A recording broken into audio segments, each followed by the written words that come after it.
Dear guys, तो आज की जो हमारा हरियाणा जीके की वीडियो है ये ज़रीफ फीता सर्वेक्षण और भूमापन से रिलेटेड हमारा टॉपिक है। और ये जो टॉपिक है भाई ग्राम सचिव और कैनल पटवारी के लिए कोई भी पटवारी है उसके लिए बड़ा ही इम्पोर्टेंट पेपर है। वैसे भी अगर हम देखें तो क्या भाई ये किसी के लिए भी क्या मतलब एक ज्ञान वाला टॉपिक है जो हमारी क्या भाई जीके यानी क्या सामान्य ज्ञान को बढ़ाएगा। तो इसमें जो हमारा फर्स्ट क्वेश्चन है वो है भूमापन में सर्वेक्षण के कितने प्रकार बताए गए हैं। तो भूमापन में सर्वेक्षण के दो प्रकार बताए गए हैं। कौन कौन से? एक तो होता भाई समतल सर्वेक्षण और दूसरा होता भूपृष्ठ सर्वेक्षण। कौन कौन सा? समतल सर्वेक्षण और दूसरा भूपृष्ठ सर्वेक्षण। नेक्स्ट देखो, शाहजहानी जरीब की कुल लंबाई कितनी होती है। तो शाहजहानी जरीब की कुल लंबाई 165 फुट होती है। कितनी होती है? 165 फुट होती है। और इसका जो निर्माण है भाई, इस जरीब का निर्माण किसने करवाया था? शाहजहाँ ने करवाया था। इसलिए इसके नाम पर इसका नाम क्या टेका गया? शाहजहानी जरीब। नेक्स्ट है गंटर चैन में कुल कड़ियों की संख्या कितनी होती है। तो गंटर चैन में कुल कड़ियों की संख्या कितनी होती है भाई? ये होती है 100। कितनी होती है? 100 होती है। गंटर चैन में 66 फुट या कह लो 22 गज और 20.1 मीटर होते हैं। और इसमें कुल कड़ियों की संख्या कितनी होती है? 100 होती है। नेक्स्ट हमारा क्वेश्चन है, नेक्स्ट देखो भाई, तहसील स्तर पर भू राजस्व व्यवस्था एवं प्रबंधन हेतु सर्वोच्च अधिकारी होता है। तो तहसील स्तर पर कौन होगा भाई? तहसीलदार होगा। और जिला स्तर पर कौन होता है भाई? जिला स्तर पर जो भू राजस्व व्यवस्था एवं प्रबंधन की जिम्मेदारी जिला कलेक्टर की होती है। किसकी होती है? जिला कलेक्टर की। नेक्स्ट है एक हेक्टेयर में कितने वर्ग मीटर होते हैं। तो एक हेक्टेयर में कितने भाई? 10,000 वर्ग मीटर होते हैं। और अगर हम एकड़ की बात करें तो 10,000 वर्ग मीटर में भाई 2.47 एकड़ क्या होते हैं भाई? एकड़ होती है। कितनी होती है? 10,000 वर्ग मीटर में 2.47 एकड़ होती है। नेक्स्ट देखो, भूमापन की इकाइयाँ सेंट, गुंठा, ग्राउंड का उपयोग भारत के राज्यों में प्रचलित है। तो कौन से राज्यों में प्रचलित है भाई? ये दक्षिण राज्यों में। दक्षिण राज्यों में क्या है? सेंट, गुंठा और ग्राउंड उपयोग किए भूमापन इकाइयाँ हैं जो प्रयोग में लाई जाती हैं। नेक्स्ट हरियाणा सरकार द्वारा घोषित मानक चैन कौन सी, यानी मानक की चैन कौन सी है भाई जिसकी हरियाणा सरकार ने घोषणा की है। तो इस चैन को मीटर चैन या मैट्रिक चैन कहते हैं। क्या कहते हैं? मीटर चैन भी कह देते हैं, मैट्रिक चैन। और जो ये चैन होती है भाई मीटर या मैट्रिक चैन, इसकी कुल लंबाई 20 मीटर होती है। कितनी होती है? 20 मीटर। नेक्स्ट देखो, हमारे देश में भूमापन का कार्य किस शासक के दौरान आरंभ हो गया था। यानी जो भूमापन का काम है ये कौन सा शासक था जिसने मतलब कि भूमि मापन का कार्य शुरू किया। तो ये कौन से शासक थे भाई? शेरशाह सूरी ऐसे मुस्लिम शासक थे जिन्होंने भारत देश में क्या है भूमापन के कार्य को शुरू किया था। नेक्स्ट है निम्न में से सबसे भारी चैन कौन सी है। और सबसे भारी चैन जरीब होती है। कौन सी होती है भाई? जरीब। तो ये जरीब कौन सी चैन होती है भाई? शाहजहानी चैन क्या है? ये सबसे भारी चैन होती है। और ये जो चैन होती है 165 फुट लंबी होती है। कितनी होती है? 165 फुट इसकी क्या होती है भाई? लंबाई होती है।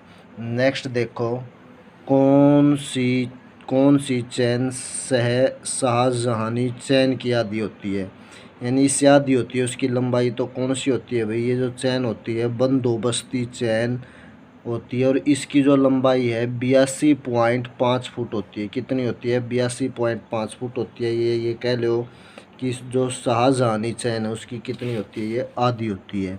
नेक्स्ट हमारा क्वेश्चन है, सम्राट अकबर द्वारा भूमापन के लिए किसका प्रयोग किया गया था। तो सम्राट अकबर के द्वारा भूमापन के लिए इलाही गज का प्रयोग किया गया था। किसका किया गया था? इलाही गज का प्रयोग भूमि मापने के लिए। किसके द्वारा? सम्राट अकबर के द्वारा। और इसमें 3600 गज का उस टाइम क्या है भाई? 3600 गज का एक बीघा होता था। और इसकी लंबाई 41 अंगुल थी। कितनी थी इसकी लंबाई? 41 अंगुल थी। और 3600 गज का एक बीघा होता था। ये सम्राट अकबर के समय की बात है। नेक्स्ट देखो, ट्राइगुलेशन सर्वे का अन्य नाम क्या है। ट्राइगुलेशन सर्वे का अन्य नाम चैन सर्वे है। क्या भाई, चैन सर्वे के नाम से भी ट्राइंगुलेशन सर्वे को जाना जाता है। नेक्स्ट देखो, रेवेन्यू चैन की कुल लंबाई होती है। तो रेवेन्यू चैन की कुल लंबाई कितनी होती है? 20 मीटर होती है। कितनी होती है भी, 33 फुट होती है। कितनी होती है रेवेन्यू चैन की कुल लंबाई? 33 फुट होती है। और इसमें कितनी, 16 कड़ियाँ होती है। अगर कड़ियों की बात करें तो रेवेन्यू चैन में 16 होती है, 33 फुट इसकी लंबाई होती है। और जो इसका प्रयोग है केडस्ट्रल सर्वे में होता है। किसमें? केडस्ट्रल सर्वे में इसका प्रयोग किया जाता है। नेक्स्ट है, भूमापन सर्वेक्षण की प्रमुख त्रुटियां हैं, यानी कौन कौन सी त्रुटियां हैं या कमियां हैं इसकी? उपकरण त्रुटि, व्यक्तिगत त्रुटि, प्राकृतिक त्रुटि, उपरोक्त सभी। तो उपरोक्त सभी त्रुटियां हैं भाई। उपकरण त्रुटि क्या है? जो उपकरण है जिससे मापते हैं भाई चैन वगैरह से, तो उसमें भी कोई क्या गलती हो सकती है। और व्यक्तिगत त्रुटि में क्या है भाई? गलती से क्या है, जरीब की गलत गिनती कर लेना या दर्ज कराने में गलती करना, तो व्यक्तिगत त्रुटि होगी। और प्राकृतिक त्रुटि भी होती है। तो उपरोक्त से भी हमारा ऑप्शन होगा। नेक्स्ट है, जरीब फीता सर्वेक्षण की प्रमुख बाधाएं हैं। तो जरीब फीता सर्वेक्षण की प्रमुख बाधाएं क्या हैं? ये देखो कौन कौन सी बाधाएं, ये सभी बाधाएं हैं। इसमें रेलवे लाइन, सड़क, तालाब और जलाशय। तो क्या है? ये उपरोक्त सभी बाधाएं हैं। तो डी हमारा करेक्ट ऑप्शन होगा। नेक्स्ट है, जरीब सर्वेक्षण के मार्ग में भवन आदि के आ जाने से माप में कौन सी बाधा आती है? अगर हम जरीब सर्वेक्षण कर रहे हैं, यानी चैन के द्वारा जो भी होती है उसके द्वारा मापते हैं, तो भवन आदि बीच में आ जाए तो उससे कौन सी रुकावट या बाधा आती है? अवरुद्ध दृष्टि। एक तो क्या भाई, हम देख नहीं पाते भी कितनी लग चैन पहुंच गई है, अवरुद्ध दृष्टि हो जाती है हमारी। क्या है? यानी दृष्टि रुक जाती है, आगे नहीं देख सकते भवन के कारण। अवरुद्ध जमीन मापन हो जाए और जो जमीन का मापन है वो भी रुक जाए बीच में आने से। दूसरा कौन सा हो गया? बाधित चुंबकीय उत्तर। तो ये उपरोक्त सभी क्या है भाई? ये जरीब सर्वेक्षण के मार्ग में भवन आने पर आ जाने वाली बाधाएं हैं। नेक्स्ट देखो, एक बीघे में कितने बिस्वे होते हैं? एक बीघे में कितने भाई? एक बीघे में 20 बिस्वे होते हैं। कितने? 20 बिस्वे होते हैं। अब क्षेत्र सर्वेक्षण के अंतर्गत कौन सा सर्वेक्षण नहीं आता है? भूकर सर्वेक्षण, ये भी एक क्षेत्र सर्वेक्षण के अंतर्गत आता है। स्थलाकृति सर्वेक्षण, ये भी इसी के अंतर्गत आता है। खगोलीय सर्वेक्षण है जो, ये क्या है भाई? क्षेत्र सर्वेक्षण के अंतर्गत नहीं आता है। और नगर सर्वेक्षण भी क्या है भाई? एक क्षेत्र सर्वेक्षण के अंतर्गत आता है। तो खगोलीय सर्वेक्षण इसके अंतर्गत नहीं आता, नहीं पूछा, तो खगोलीय सर्वेक्षण हमारा ऑप्शन होगा। जरीब द्वारा भूमापन में प्रयुक्त व्यक्तिगत भूल है, यानी व्यक्तिगत भूल बतानी है। शुओं का विस्थापन की भी भूल हो सकती है। जरीब की गलत गिनती भी कर सकते हैं। दर्ज कराने में भी गलती हो सकती है। तो उपरोक्त सभी क्या ये होंगे। नेक्स्ट देखो, निम्न में से सर्वाधिक उपजाऊ भूमि है। तो इसमें 4 ऑप्शन है, पोल्ज भूमि, प्रति भूमि, चाचर भूमि और बंजर भूमि। चाचर भूमि और बंजर भूमि और प्रति भूमि, ये क्या है भाई? उपजाऊ नहीं होती। जो उपजाऊ भूमि होती है वो होती है पोल्ज भूमि। कौन सी होती है भाई? पोल्ज भूमि होती है जो सबसे अधिक उपजाऊ भूमि होती है। और यह है भूमि होती है जिस पर क्या नियमित रूप से खेती की जाती है, उसे हम पोल्ज भूमि कहलाती है। नेक्स्ट देखो, निम्न में से पटवारी का कार्य नहीं है। तो पटवारी का कार्य क्या नहीं है भाई? समय समय पर तहसील में उपस्थिति देना, ये भी क्या पटवारी का काम है। दूसरा, ग्राम सेवक पर नियंत्रण रखना, ये किसका काम है भाई? पटवारी का। अपने अधिकार क्षेत्र की अकाल रिपोर्ट तैयार करना, ये भी पटवारी का काम है। भी अकाल पड़ जाए, बाढ़ वगैरह आ जाए तो कौन करेगा भाई? ये पटवारी का काम है।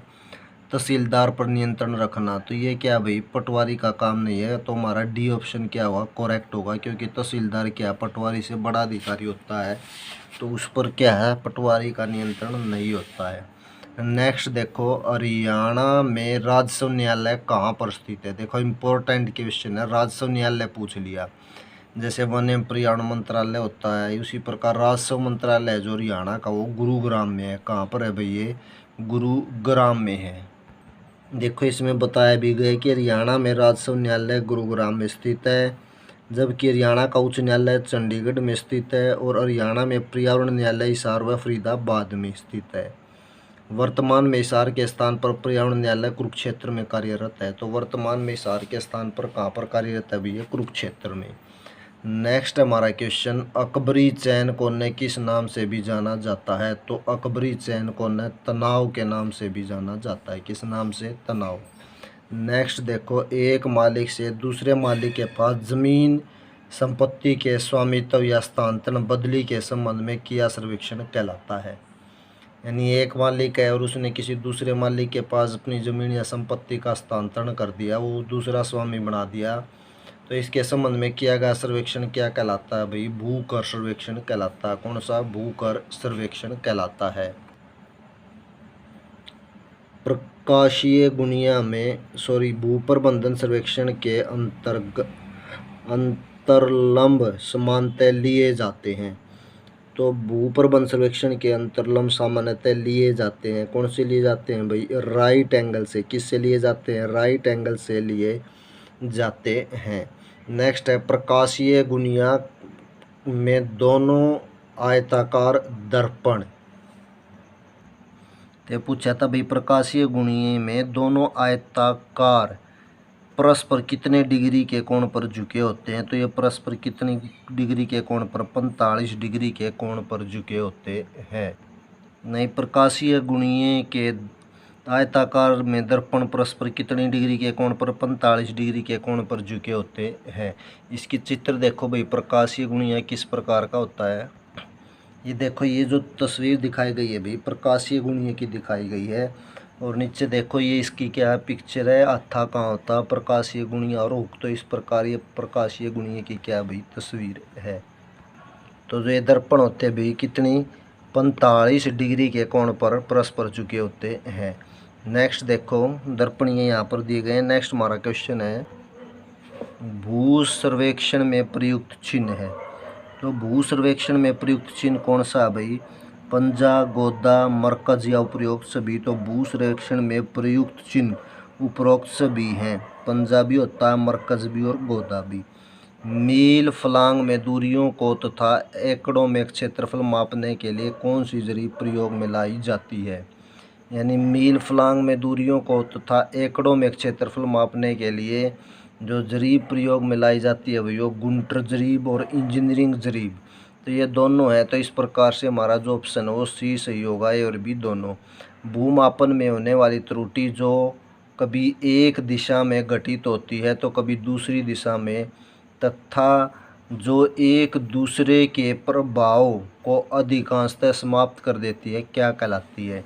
यानी भूमापन की में होने वाली वह त्रुटि जो कभी एक दिशा में घटित होती है तो कभी दूसरी दिशा में घटित होती है, और जो एक दूसरे के प्रभाव को अधिकांशतः समाप्त कर देती है, तो उसे हम क्या कहते हैं? कौन सी कहते हैं भाई? तो इस त्रुटि का नाम क्या है भाई? समकारी त्रुटि। कौन सी त्रुटि बोलते हैं? समकारी त्रुटि।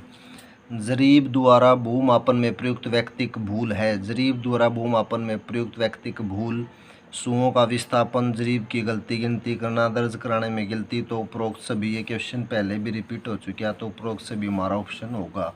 लास्ट का आज का हमारा जो क्वेश्चन है, जरीब की पड़ताल करने के लिए भूमि पर बनाया गया माप कहलाता है। यानी जरीब की पड़ताल करने के लिए भूमि पर बनाया गया जो एक माप होता है उसे हम क्या कहते हैं? उसे हम क्या बोलते हैं भाई? अड्डा। क्या बोलते हैं? अड्डा कहलाता है। तो आज का हमारा जो क्वेश्चन था भाई ये था।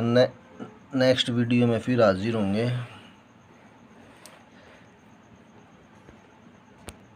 ये देखो ना, एक काट कर दोबारा लिखना पटवार भाषा में। अगर कहीं पर काट कर हम दोबारा लिखते हैं तो पटवार भाषा में उसे महकूकी कहलाता है, जबकि बिना काटे पहले लेख पर दोबारा लिखना, काट कर उस पर अगर हम दोबारा लिखते हैं तो पटवार भाषा में उसे महकूकी बोलते हैं, और बिना काटे अगर पहले वाले लेख पर लिखते हैं दोबारा लिखना पड़ जाए तो उसे मशकूकी कहलाता है।